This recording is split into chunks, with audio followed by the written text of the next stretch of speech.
ನಮಸ್ಕಾರ ಕರ್ನಾಟಕ. ಒಬ್ಬಂಟಿಯಾದ್ನ ಗಿಲ್ಲಿ, ಎಲ್ಲ ಸ್ಪರ್ಧಿಗಳು ಒಗ್ಗಟ್ಟು. ಒಬ್ಬಂಟಿಯಾದ್ನ ಗಿಲ್ಲಿ ಮತ್ತು ಕಾವ್ಯ ಎನ್ನುವಂಥ ವಿಚಾರದ ಬಗ್ಗೆ ನಿಮ್ಮ ಮುಂದೆ ಮಾತಾಡಕ್ಕೆ ಬಂದಿನಿ. ಏನಪ್ಪ ಅಂದ್ರೆ ಇವತ್ತು ಕರ್ನಾಟಕದೊಳಗೆ ಬಿಗ್ ಬಾಸ್ ಸೀಸನ್ 12 ಕ್ರೇಜ್ ಎಲ್ಲೆಲ್ಲೆಲ್ಲೆಲ್ಲಿ ಮುಗಿಯುವಂಥ ಸಂದರ್ಭ ಕಾಣವಲ್ತು. ಆದರೂ ಕೂಡ ಗಿಲ್ಲಿಯನ್ನು ಯಾರ್ಯಾರು ಫಾಲೋ ಮಾಡ್ಯಾರ, ಯಾರ್ಯಾರು ಅನ್ಫಾಲೋ ಮಾಡ್ಯಾರ, ಇವ್ರದ್ದೆಲ್ಲರದು ಒಂದು ಗ್ರೂಪು, ಗಿಲ್ಲಿ ಮತ್ತು ಕಾವ್ಯದಷ್ಟೇ ಒಂದು ಗ್ರೂಪು. ಈಗ ನೋಡ್ರಿ, ನೀವು ಕರ್ನಾಟಕದಲ್ಲಿ ನೋಡ್ತಿರ್ಬೋದು ಗಿಲ್ಲಿ ಎಷ್ಟು ಬ್ಯುಸಿ ಅದಾನ, ಎಷ್ಟು ಕಾರ್ಯಕ್ರಮ ಮಾಡಾಕೈತಾನ, ಎಲ್ಲಿ ನಿದ್ದೆ ಮಾಡಾಕೈತಾನೆ, ಎಲ್ಲಿ ಮಕ್ಕಳಾಕೈತಾನ ಅನ್ನೋದು ಸುದ್ದಿ ಗೊತ್ತಾಗ್ಬಲ್ತು. ಆದ್ರೆ ಇವ್ರು ಎಲ್ಲಿಗಾರ ಹೋಗಿ ಸುದ್ದಿ ಆಕೈತಿ, ಇವ್ರು ಎಲ್ಲಿದಾರ ಎಂಬುದ ಪತ್ತಿಲ್ದಂಗೆ ಆಗ್ಬಿಟ್ಟೈತಿ.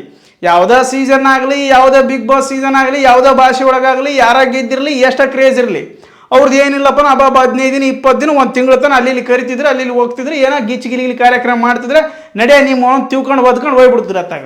ಆದರೆ ಈ ವರ್ಷ ಹಂಗಿಲ್ಲ. ಗಿಲ್ಲಿ ಕ್ರೇಜ್ ಏನೈತಲ್ಲ, ಇವತ್ತು ಎಲ್ಲ ಕಡೆಗೂ ಗಿಲ್ಲಿ, ಎಲ್ಲ ಕಾರ್ಯಕ್ರಮಕ್ಕೂ ಗಿಲ್ಲಿನೇ ಬೇಕು, ಎಲ್ಲ ಶುಭ ಸಮಾರಂಭಗಳಿಗೂ ಕೂಡ ಗಿಲ್ಲಿ ಬೇಕು.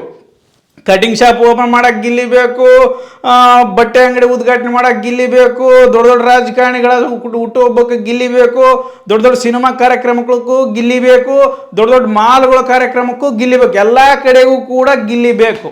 ಆ ರೇಂಜ್ಗೆ ಗಿಲ್ಲಿ ಕ್ರೇಜ್ ಹೊಂಟುಬಿಟ್ಟೈತೆ.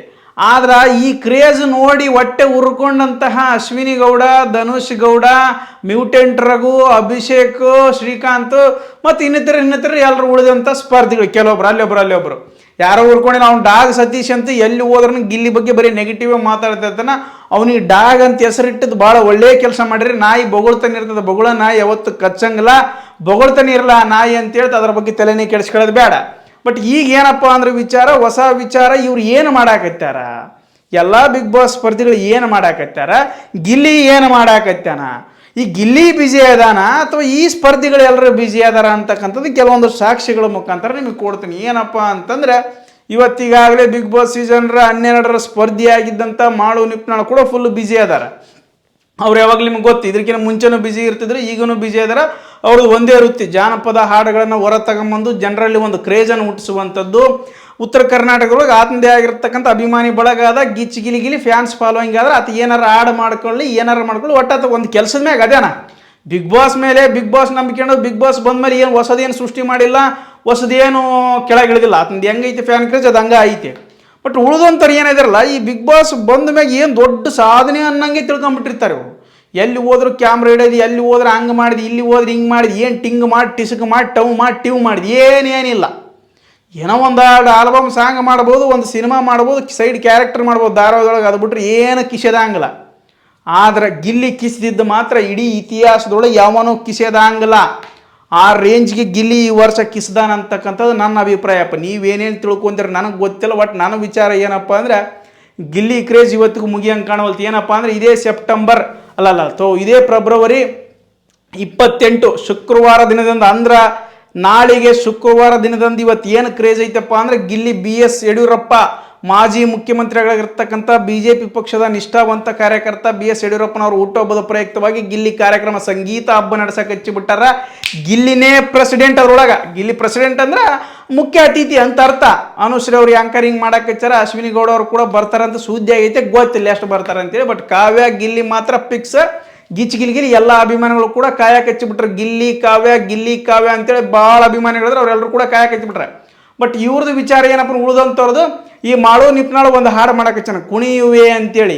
ಡಾಕ್ಟರ್ ರಾಜ್ಕುಮಾರ್ ಅವರ ಕವಿರತ್ನ ಕಾಳಿದಾಸ ಎನ್ನುವಂತಹ ಸಿನಿಮಾದೊಳಗೆ ಅದು ನೋಡಿರಿ ನೀವೆಲ್ಲ.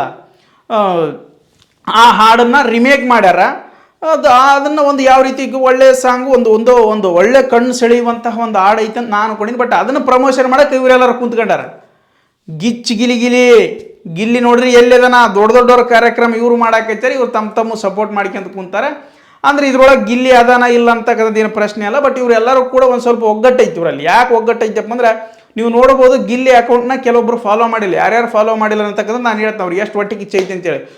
ಮೊದಲ ಬಾರಿಗೆ ಯಾರಪ್ಪ ಅಂದ್ರೆ Dhanush Gowda, Bigg Boss season 12 ಮತ್ತೊಬ್ಬ ಸ್ಪರ್ಧಿ ಆಗಿರ್ತಕ್ಕಂಥದ್ದು ಯಾರಪ್ಪ ಅಂದ್ರೆ, ನೀವು ನೋಡ್ರಿ ಹಂಗೆ ಧನುಷ್ ಗೌಡ ನೀವು ನೋಡಿರ್ಬೋದು.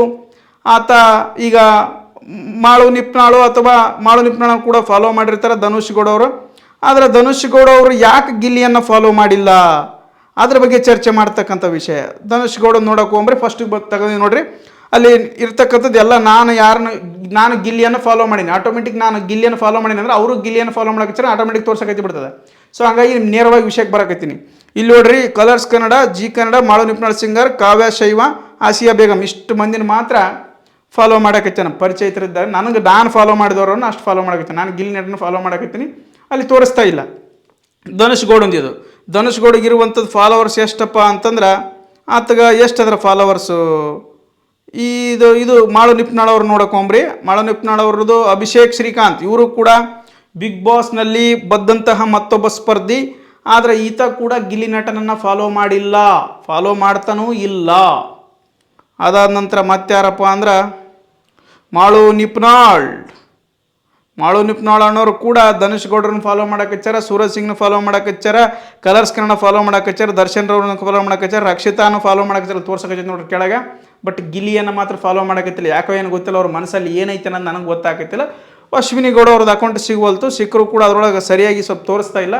ಅದ್ರ ಬಗ್ಗೆ ನಿಮಗೆ ಅಪ್ಡೇಟ್ ಕೊಡ್ತೀನಿ. ಇಷ್ಟು ಮಾತ್ರ ಈಗ ಸದ್ಯಕ್ಕೆ ಇರ್ತಕ್ಕಂಥ ಅಪ್ಡೇಟು. ಇನ್ನೊಬ್ರು ನಿಮ್ಗೆ ಗೊತ್ತದಾಗಲೇ ಈ ಕಾಕ್ರೋಚ್ ಸುದೀರ್ಘಂತ ಗಿಲ್ಲಿ ಬೇಕಾಗಿಲ್ಲ, ಅವ್ನು ಎಲ್ಲರೂ ಮರ್ತು ಬಿಟ್ಟಾರೆ ಜನ.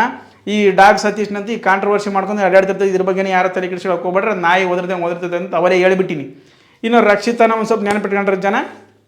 ರಕ್ಷಿತ ಯಾವಾಗಲೂ ನೆನಪಿಡ್ತಾಳೆ, ಮುಗ್ಧ ಮನಸ್ಸಿನ ಹುಡುಗಿನ ಯಾವತ್ತಿಗೂ ಕರ್ನಾಟಕ ಜನತೆ ಅಷ್ಟು ಸುಲಭವಾಗಿ ಮರೆಯಂಗಿಲ್ಲ. ಆಕೆ ಮನಸ್ಸು ಭಾಳ ಸಣ್ಣದಾಗಿರ್ತಕ್ಕಂಥದ್ದು, ಭಾಳ ಮೃದುವಾಗಿರುವಂಥದ್ದು, ಹಾಗಾಗಿ ಇರ್ತಾಳೆ ಆಕೆ ಕೂಡ. ಬಟ್ ಇವರೆಲ್ಲರೂ ಕೂಡ ಗಿಲ್ಲಿಯನ್ನು ಇವತ್ತು ಕೂಡ ಫಾಲೋ ಮಾಡ್ತಾ ಇಲ್ಲ. ಇವ್ರ ಹತ್ರ ಪ್ರಮೋಷನ್ ಕೂಡ ಕೇಳ್ತಾ ಇಲ್ಲ ಮಾಳು ನಿಪ್ನಾಳ್. ಅದು ಒಂದು ಸಾಂಗ್ ಇದೆ, ಕುಣಿಯುವ ಎನ್ನುವಂಥ ಸಾಂಗ್ ಅವ್ರು ಮಾಡ್ತಾ ಇದ್ದಾರೆ. ನಾಳೆ ಇದೇ ಫೆಬ್ರವರಿ 28ಕ್ಕೆ ರಿಲೀಸ್ ಆಗುತ್ತಂತೇಳಿ ಎಲ್ಲರೂ ಕೂಡ ಹೇಳ್ತಾ ಇದ್ದಾರೆ. ನೋಡೋಣ ಅದು ಮುಂದಿನ ದಿನಮಾನಗಳಲ್ಲಿ ಏನಾಗ್ತದೆ. ಇವರೆಲ್ಲರೂ ಕೂಡ ಒಗ್ಗಟ್ಟಾಗ್ಯಾರ. ಈಗ ಸದ್ಯಕ್ಕೆ ಗಿಲ್ಲಿ ಮಾತ್ರ ಸಿಂಗಲ್ ಅದನ್ನ. ಅದು ಸಿಂಗಲ್ ಹುಲಿ ಯಾವತ್ತಿದ್ರು ಒಬ್ಬಂಟಿಯಾಗಿರ್ಬೇಕು. ಹುಲಿ ಯಾವತ್ತಿಗೂ ಒಬ್ಬಂಟಿಯಾಗಿ ಓಡಾಡ್ತಿರ್ತದೆ, ಹಿಂದೆ ಜನಗಳನ್ನ ಕಡಿಕೊಂಡು ಆಡಕ್ಕೆ ಬರಂಗಿಲ್ಲ. ಸೊ ಹಂಗಂತ ಗಿಲ್ಲಿ ಯಾರೇ ಸ್ಪರ್ಧಿಗಳು ನಿನಗೆ ವಿರೋಧ ಆದರೂ ಇಡೀ ಕರ್ನಾಟಕ ಜನತೆ ನಿನ್ನ ಪರವಾಗಿ ಆದ ತಲೆನೇ ಕೆಡಿಸ್ಕೊಳಕ್ಕೆ ಹೋಗಿ ಕರ್ನಾಟಕ ಜನತೆ ಆ ರೀತಿಯಾಗಿ ಆಶೀರ್ವಾದ ಮಾಡ್ರೆ ಅದಕ್ಕಿಂತ ಅಪ್ಪನಂಗೆ ಆಶೀರ್ವಾದ ಮಾಡ್ತಾರೆ. ಎಷ್ಟೇ ವಿರೋಧ ಬಂದರೂ ನೀನು ಮುನ್ನುಗ್ಗದ ನಡಗದೆ ಗಡ ಇನ್ನೊಬ್ರು ನಡಗಬೇಕು. ನೀನು ನೋಡಿದ್ರೆ ನೀನು ಇನ್ನೊಬ್ರಿಗೆ ನಡಗಕ್ಕೆ ಹೋಗ್ಬೇಡ. ಯಾಕಪ್ಪ, ನಡಗಸಕ್ಕೆ ನಾವು ಅಭಿಮಾನಿಗಳಿದ್ದೀವಿ, ತಲೆನೇ ಕೆಡಿಸ್ಕೊಳಕ್ಕೆ ಹೋಗ್ಬೇಡ. ಗಿಲ್ಲಿ ಕ್ರೇಜ್ ಮಾತ್ರ ಇವತ್ತಿಗಲ್ಲಿ ಯಾವತ್ತಿಗೂ ಹೋಗಂಗಿಲ್ಲ, ಯಾವನೂ ಸಾಧ್ಯನಿಲ್ಲ ಕೆಡಬೇಕಂತಕ್ಕಂಥ ವಿಚಾರವನ್ನು ನಿಮ್ಮ ಮುಂದೆ ಹೇಳ್ತಾ, ಗಿಲ್ಲಿ ನಿನ್ನ ದಾರಿ ಅಧೋಗತಿಯಾಗಿರ್ತಕ್ಕಂಥದ್ದನ್ನು ಊಹಿಸಲೇಬೇಡ, ಸದಾ ಗತಿಯಲ್ಲಿ ನಡೀತಿರಲಿ ಅಂತ ಆಶೀರ್ವಾದಿಸ್ತಾ ಗಿಲ್ಲಿ ಕಾವ್ಯ ಜೋಡಿ ಕೂಡ ಸೂಪರ್ ಆಗಿರ್ತದೆ. ಯಾವಾಗಲೂ ಇಬ್ಬರು ಚೆನ್ನಾಗಿರ್ರಿ ಅಂತ ಹೇಳ್ತೀವಿ. ವಿಡಿಯೋ ಮುಗಿಸಕತ್ತೀನಿ. ಧನ್ಯವಾದಗಳು.